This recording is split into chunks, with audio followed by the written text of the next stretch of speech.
welcome to the Epilepsy Foundation Alabama podcast. My name is Sarah Franklin, and today with me is Reed Jeffries. Reed is a senior in high school and was recently chosen as our Teen Speak Up representative, so we'll talk a little bit more about that. But before we get into it, I do want to thank Greenwich Biosciences for sponsoring this episode of the podcast. Thank you, Reed, for being with us today. Thank you so much for having me. I'm happy to be here. Good. And tell me, Reed, just a little bit for people that might not know you yet, just who is Reed Jeffries? Tell me about who you are. Well, I'm from Homewood, Alabama, and I really couldn't have been more fortunate to grow up where I did with whom I did. I'm super close to my family, and being a big sister is a huge part of my life. In my free time, I love to hang out with my friends. I'm on my school tennis team, but probably my most consuming extracurricular would be my work with the Epilepsy Foundation of Alabama, and specifically the Walked Into Epilepsy Club Homewood I started last year. I know you like to bake too, right? I do love to bake. Yes ma'am. Reed has an Instagram account that I love to follow. It's called Reed's Baked Goods, and it makes me hungry every time I look at it. And I'm not always, I enjoy sweets, but I'm not like sometimes I'm more like a salty kind of person. But when I see the pictures of what you post, I'm like, wow, delicious. You should have the 4th of July cake I made a couple days ago. I think I actually saw that on Instagram. It was good. Yeah. It looked really pretty. The different colors. Mm-hmm. Talented. You should open your own shop one day. So you're an upcoming senior in high school. Yes, ma'am. Weird times. I know, school will start in a few weeks. We don't even know what that might look like, but I know that you will be, you're already such a great leader in your class at Homewood. I know you'll be kind of like a positive attitude just going into that. And I'm proud of just everything you've been doing to help us. We haven't even known each other too long, but thank y'all. Y'all are doing great work. Well, thank you, Reed. And I know, is there anything that you feel like you're learning during this current crisis or pandemic? Because now we're a few months in. Mm-hmm. I would say the number one thing would just have to be the importance of family and how truly lucky I am to have the family that I do. You know, we've always been super close, but I feel like quarantine has made me appreciate my parents and grandparents and sisters even more, just because being around them constantly and sometimes hearing my friends' stories, I'm so glad that we all get along. Yes, and I know even one of your side of grandparents lives really close, yes, right? Ma'am, right across the street. So fun. It's so nice. So fun. And then tell us about, this podcast is focused a lot on epilepsy, so tell us about how epilepsy became a part of your life when you were younger. So I was diagnosed with epilepsy when I was in kindergarten, when I started having absence seizures. And then at the age of 12, I was diagnosed with grand mal seizures. And recently, maybe a month ago actually, they think that I've completely outgrown my epilepsy and I'm now seizure-free. Amazing. And I could not be more thankful, but epilepsy had played a major role in affecting my childhood and who I've become now, and I hope that by spreading awareness and sharing resources, I can make other people's journeys a little bit easier. Yeah, because I'm sure you've met other people along this journey that also have seizures and epilepsy, and sometimes it makes you feel really alone, especially during those hard times as growing up as like a preteen and a teenager. And yes, ma'am. Then I know just from meeting your family that one of your younger sisters was also diagnosed with epilepsy. So talk about how, when she was diagnosed and how that affected your family too. Anne was diagnosed when she was in early elementary school too, but she started out having the grand mal seizures and the absence seizures. So it was so hard to watch. I still remember the first time I watched her have a seizure. It was probably the scariest moment of my life. Mm-hmm. And they think she outgrew her epilepsy at the same time I did, which is just crazy. Yeah. She's 10 years old. Did you feel like the doctors too always kind of told your family how to handle seizures, like seizure first aid well and that kind of thing, that you knew what to do even though it's such a scary moment? Definitely. I could not have been more lucky with my doctors. Children's Hospital is amazing, and I've never had anything but positive experiences with their staff. Good. That's awesome. And then even too, I know, you were probably cleared to drive and things like that. I know they go through extensive just work to make sure that teenagers with epilepsy are cleared and ready to drive. So yes, ma'am. You're a driving teenager, ready. Very blessed. How do you feel like you've been able to encourage your sister through, now that she's gone through some of the same things that you have? Well, I would have to say I feel like the biggest thing is just knowing that you're not alone. And I wish I had the support of an older person with epilepsy when I was going through my journey at that age, to just feel comforted by the fact that, I'm here for you. Like, I've been through this experience before too. And, it just makes it a lot less scary when you have someone else there. What would you say are some of the challenges that come along, like for you personally or for Anne too, about living with epilepsy? Like, what are some of the hard things? Because it's not easy. I would say the biggest thing, even more than the seizures themselves, was how my medications really affected my mental health and the issues that came along with that. I was so emotional for so many years, and I feel like just recently when I went off of Keppra onto Lamictal and started taking other medications to help as well, like vitamin B6, I really became myself again.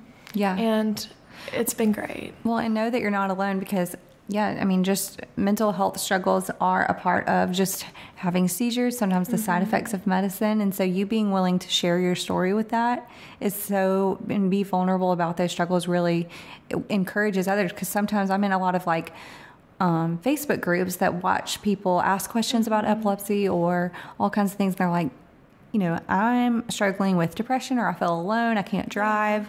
And, having others to rely on and having, being able to recognize that that's a part of your life and ask for help is really, I'm proud of you, and that's really strong. And then how did your family originally get connected to the Epilepsy Foundation? I know you've been several times to the walks and things like that. Yeah. So we just started out going to the walks once a year, but we were never crazy involved with it until about this year, when my mom was looking at the Epilepsy Foundation's website for resources, and she told me about the year of service and being a Teen Speak Up representative. And she was like, oh, you should do this. It's great. Look good on your resume. And I was just like, why not? I didn't even expect to even make it to the next level. But then, when we started getting into contact with you and other members of the Epilepsy Foundation, it was just amazing to be able to share my experience and hear all of y'all's stories. And then going to Washington was truly a life-changing experience. Yeah, and I think, for those that are listening that might not know a lot about the Teen Speak Up program with the Epilepsy Foundation, just because I'm new to this role, so I really have learned a lot in the last few months. One teenager from each state is chosen each year to go represent the Epilepsy Foundation on Capitol Hill and go meet with federal legislators to share their experiences and go through some training and then give asks on behalf of the Epilepsy Foundation to their federal legislators. And so Reed was chosen out of all teenagers with epilepsy in Alabama. There were a number of applicants, and your application just really stood out, and were chosen to go with us to Washington, D.C. And so tell me a little bit about what that trip, anything you learned, anybody you met from another state that really encouraged you. Tell me about that trip. I've never been around people from all parts of the country before, so that was just the one thing that really stood out to me at first, was just, wow, getting to hear all these different experiences from people my age, living, hundreds or thousands of miles from me. That was so cool. But not only that, but they also all had epilepsy, so just hearing about their personal stories and their experience with their schools and their doctors and their friends, it made me feel even more lucky and blessed to have had such a supportive community around me and family, as well as a school system, because this conference really helped me realize that is not the case. Right. Yeah, you're blessed with, and at your certain school with, a school nurse on site at all times, that kind of thing. And I think it's neat too. One thing that I learned is wow, there are so many people that have even epilepsy harder than either you do or I do, whether that's they've been through brain surgery or they have a vagus nerve stimulator, implanted.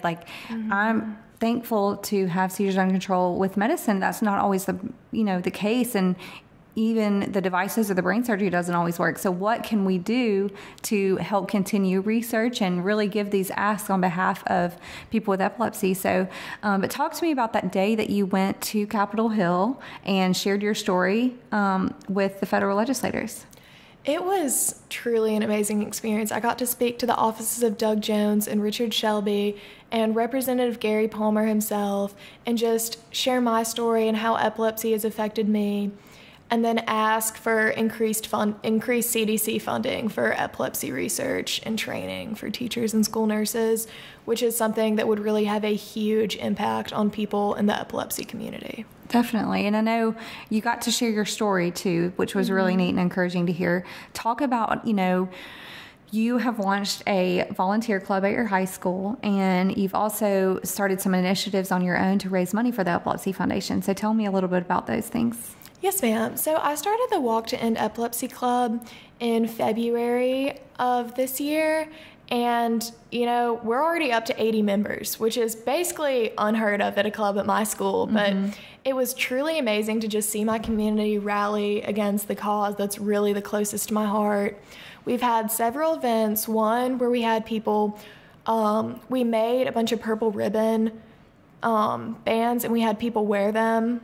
And that was really cool to just see hundreds of people in my school, teachers, students of all grades, other staff in my school just wearing these ribbons in solidarity with me and everyone else who has epilepsy. We did a fundraiser called Candy for a Cause, where we had people estimate how many pieces of candy were in a jar, and they paid to estimate.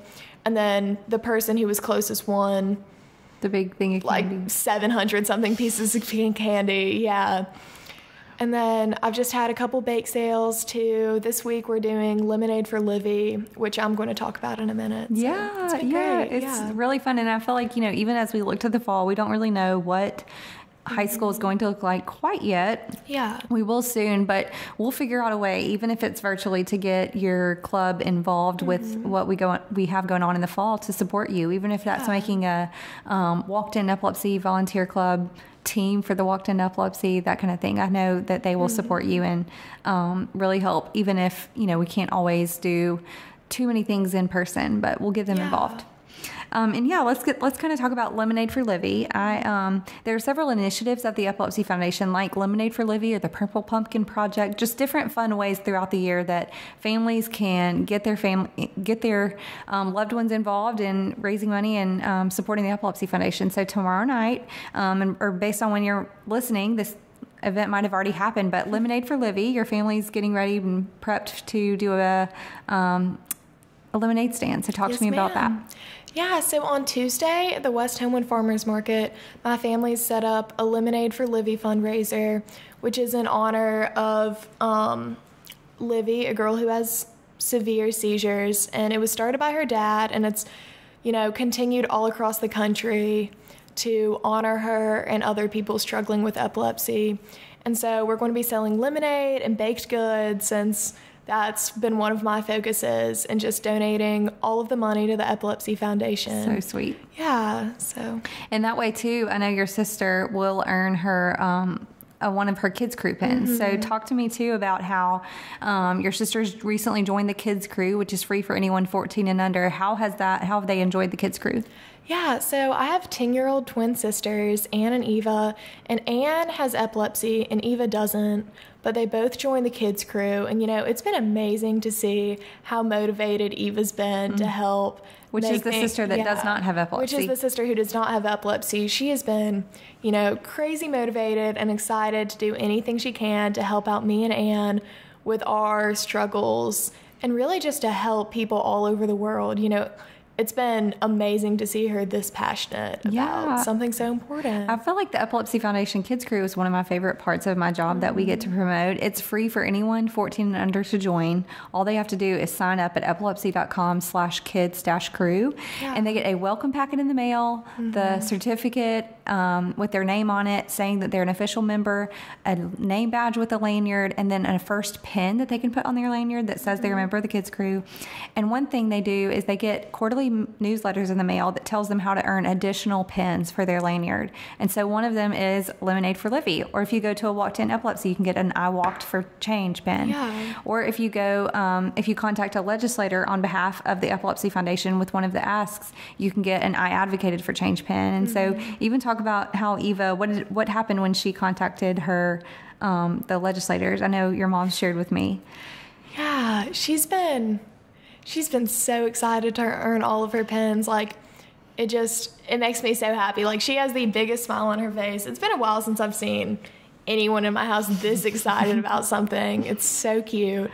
But she made these giant cards to send to legislators that had, she wrote all in purple and decorated them, little slogans about epilepsy.